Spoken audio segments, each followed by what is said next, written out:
Entramos a partir de ahora, bueno, de hecho ya veníamos con mucha volatilidad últimamente, pero entramos a partir de ahora en una semana clave porque ya sabemos que muchos aranceles se empiezan a hacer efectivos a partir del día de hoy y se empezarán a comunicar otros. Hemos estado viendo muchos titulares alrededor de esos aranceles recíprocos entre Europa y Estados Unidos, todavía pendientes de ver ese impacto, pero sin embargo llama la atención el siguiente gráfico y es que en algunos casos, y el interrogante de cara, digamos, al planteamiento de ahora sería si, claro, si todo esto que hemos visto hasta ahora se va a volver a manifestar en el futuro. ¿A qué nos referimos? Ya no hablamos tanto del impacto macro, que si bien vamos a hablar de muchos aspectos en el día de hoy, no hablamos tanto de cara al impacto macro, que ahora lo vamos a comentar, hablamos de esa cesta de activos, ese, como lo llama Lombard en su research, Trump Tariff Losers Index, ¿no? Los perdedores, esa cesta de empresas perdedoras por los aranceles, en este caso provenientes del lado de Donald Trump. ¿Qué ocurría? ¿Por qué decimos si se repite eso de compra con el rumor y vende con la noticia? ¿Por qué decimos esto?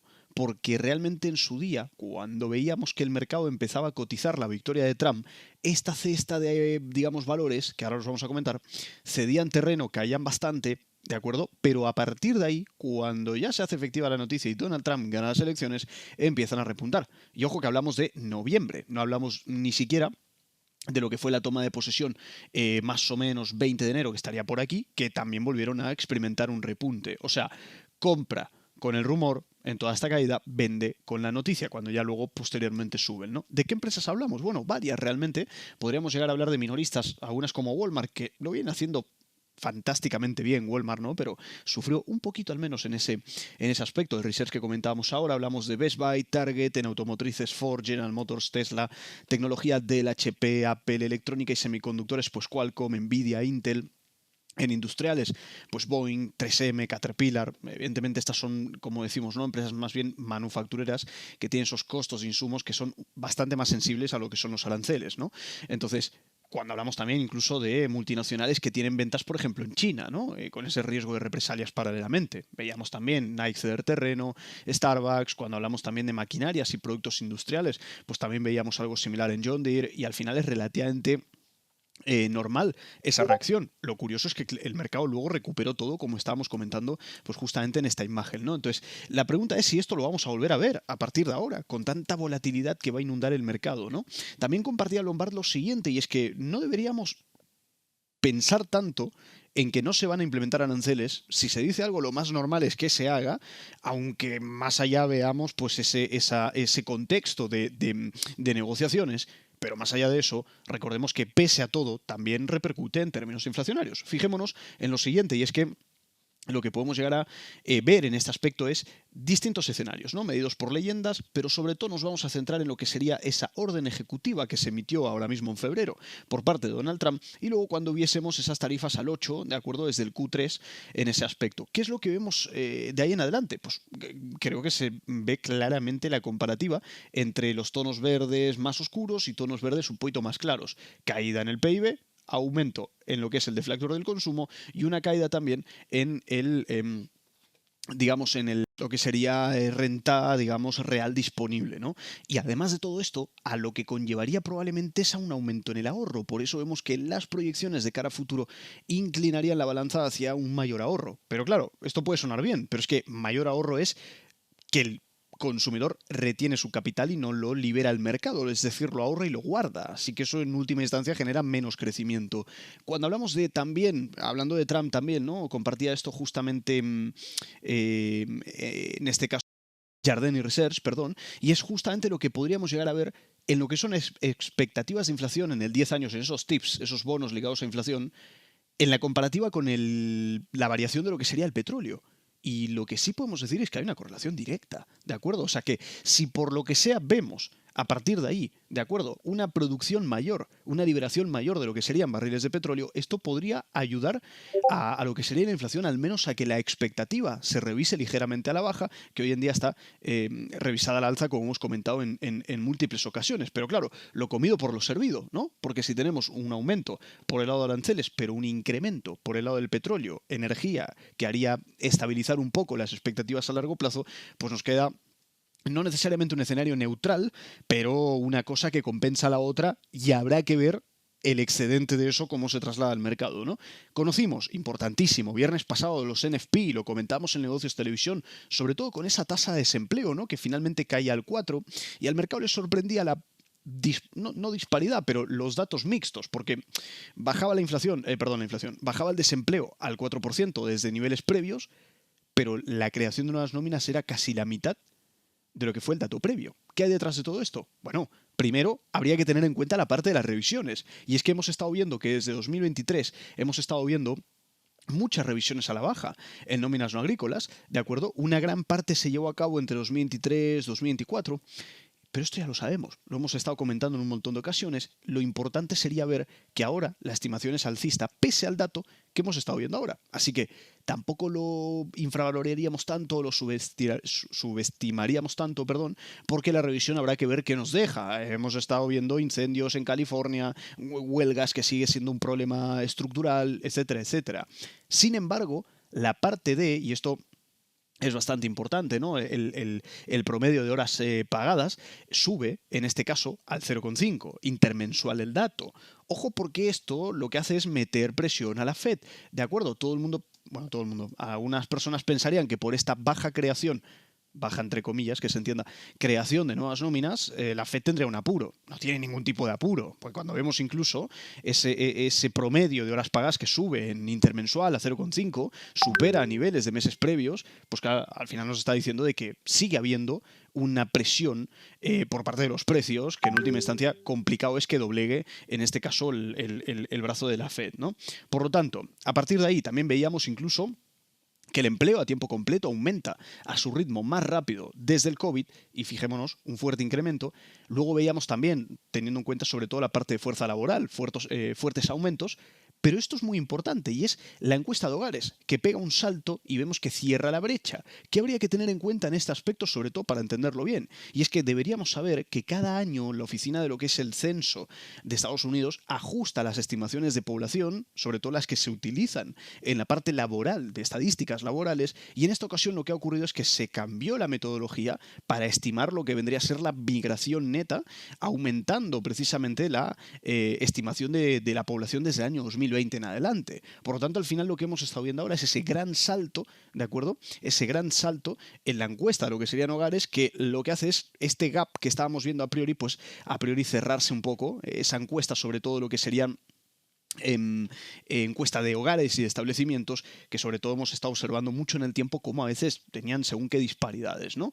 Lo que decíamos, ¿no? La parte del desempleo, pues también, que al final muestra un buen dato. En la parte de nuevas creaciones, el grueso se lo ha llevado educación y servicios de salud.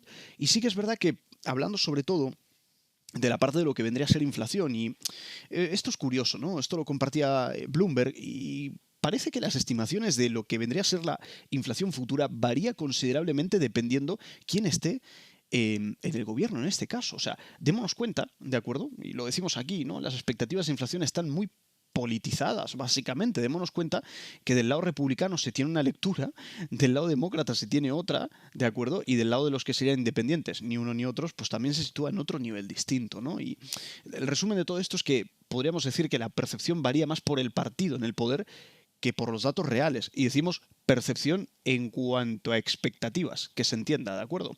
Entonces, ¿qué es lo que suele ocurrir? Pues que con percepciones tan dispares, manejar sobre todo expectativas inflacionarias, ya no tanto por este lado. Hay otros factores que hay que tener en cuenta, pero a priori a veces se puede volver un poquito más complejo en ese aspecto. Vuelvo y repito, expectativas. Así que expectativas son, quiero decir, están ahí para ver y poco más, ¿de acuerdo? El lado del crédito al consumo, esto ha llamado la atención porque hemos estado viendo sobre todo un mayor uso del crédito, ¿de acuerdo? Y claro, la gente pensará, volvemos a lo mismo, ¿de acuerdo? De que están tirando de crédito para sostener el gasto, etcétera, etcétera.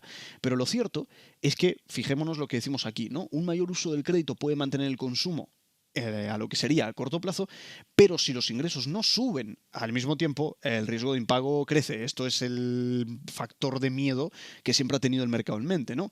En cambio, lo que vemos paralelamente es que esto también presiona a la Fed, ya que un consumidor más endeudado tiende a sufrir más con tasas que son sustancialmente más altas. Pero ¿cuánto de cierto hay de esto? ¿No? Porque la gente tiende a pensar que están financiando el gasto porque no llegan, pero si prestamos atención a la siguiente imagen nos vamos a dar cuenta de un detalle clave, y es que el uso relativo del crédito frente al gasto es inferior a niveles prepandemia. Démonos cuenta en dónde señala la flecha para que nos demos cuenta de que el ingreso es un factor clave. Y es que aunque se esté gastando y tirando de crédito, digamos, en lo que es relativo el crédito frente al gasto, incluso es más bajo que niveles prepandemia. Así que cuidado con todo este punto, porque a veces si solo vemos una foto, pues nos puede quedar una conclusión no sesgada necesariamente, pero bueno, una conclusión que a priori le podría faltar pues algo más de contexto, ¿no? Aún así que estamos viendo en el mercado en términos generales, risk-on, la mayoría de indicadores están en risk-on y muchos otros rotando de risk-off a risk-on, y lo que también podríamos decir en cuanto a lo que vendría a ser amplitud es que 331 compañías del S&P 500, que es poquito más del 65%, están en positivo en lo que llevamos de enero-febrero, mientras que el 34,2 están en negativo, digamos, en el mismo plazo temporal, en el famoso year today, ¿de acuerdo? Por lo tanto, paralelamente también 250 compañías, es decir, casi la mitad de acciones del S&P, en este caso, están superando en rentabilidad el promedio que está teniendo el S&P en su conjunto en lo que va de año 2025. Así que creo que pese a todo, fijémonos, subidón de Meta, Palantir sobre todo, ¿de acuerdo?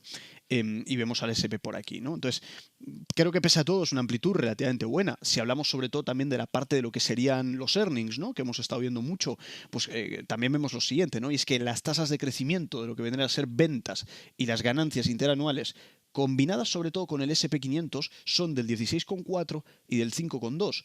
¿Qué significaría todo esto? Y aquí lo vamos a estar viendo muy bien porque lo que vemos es comparar cómo estamos ahora con lo que se preveía justamente en este caso en diciembre. Es decir, supera estimación, pero en términos promedios, que se entienda, pero por otro lado, lo que significarían estos números, que son buenos, francamente buenos, es que marcarían el mayor crecimiento de las ganancias desde el cuarto trimestre del año 2021. Por lo tanto, buena temporada de resultados, sobre todo el lado de consumo discrecional, la parte industrial, es lo que más sorpresa ha tenido cuando miramos el índice de sorpresa. Recordemos que es cuando se estima un BPA X y unos ingresos, disculpad la letra, X, pues hablamos de que el resultado final supera ese X, ¿de acuerdo? Entonces se lo lleva el grueso, a priori, financieros, servicios de consumo, industriales y consumo discrecional, con bastante diferencia frente al resto, en este caso, de sectores. Por tanto, muy buen tono en índice de sorpresa, en datos en términos generales, comparado con otras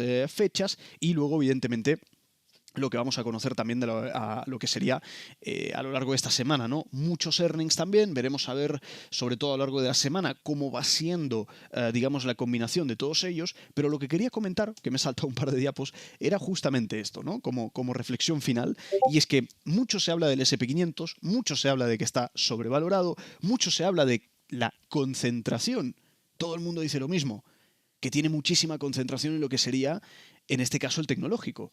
Pero claro, no nos hemos puesto a pensar, probablemente, qué ocurriría con el resto de bolsas mundiales si tuviesen el mismo componente sectorial que Estados Unidos. ¿Ya que nos referimos? En cuanto a per forward, ¿de acuerdo? Es decir, estimación futura, ¿sí? ¿Qué ocurriría en cuanto a per forward si a la India le metemos los pesos en términos sectoriales del SP? Que nos pasa de un per forward de 23 a 28. ¿Qué ocurre con Japón? De 14 al 17. ¿Qué ocurre con la eurozona? Si le pusiésemos el mismo componente sectorial en cuanto a peso de las bolsas, el mismo que tiene Estados Unidos, pues que pasaría de 13 a 16. Y mercados emergentes de 12 a 15. Reino Unido, si le pusiésemos el mismo grado de peso sectorial en la formación o en la formación de sus bolsas, el per forward pasaría de 11 a 16. Y por último, si incluimos a China también, pasaríamos de 10 a 15. Por lo tanto, ¿cuánto hay de cierto en que está sobrevalorado, en que tiene muchísima ponderación sectorial, con muchísima concentración? ¿Qué ocurre cuando trasladamos toda esta lectura al resto de bolsas? Que también experimentarían una subida de un nivel previo a otro nivel previo en términos de per forward. Importante tener en cuenta todo esto. Por lo tanto, diríamos, ¿no? ¿Es realmente más caro un mercado? ¿O es una cuestión sectorial puramente? Y no solamente sectorial, sino que cuando miramos las famosas 7 magníficas, dicen, no, es que tiene una valoración muy alta. Bueno, fijémonos. Cuando lo que hacemos es montar o hacer una comparativa de lo que son los resultados y las ventas de lo que vendrían a ser 7 magníficas comparado con el resto del SP500. Y hemos hablado de esto en multitud de ocasiones, en negocios de televisión en multitud de ocasiones. Y vemos una diferencia notable. Entendemos ahora que si quitásemos este factor, el PER forward probablemente estaría a niveles mucho más equilibrados. No solamente eso, sino el peso a nivel sectorial que ocupan pues este tipo de compañías.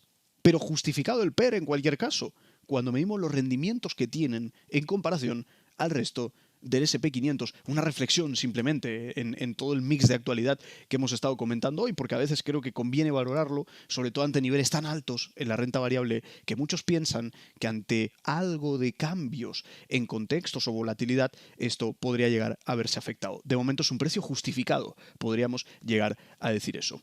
Soy Franco Machiavelli, como siempre es un placer y nos vemos en el próximo vídeo.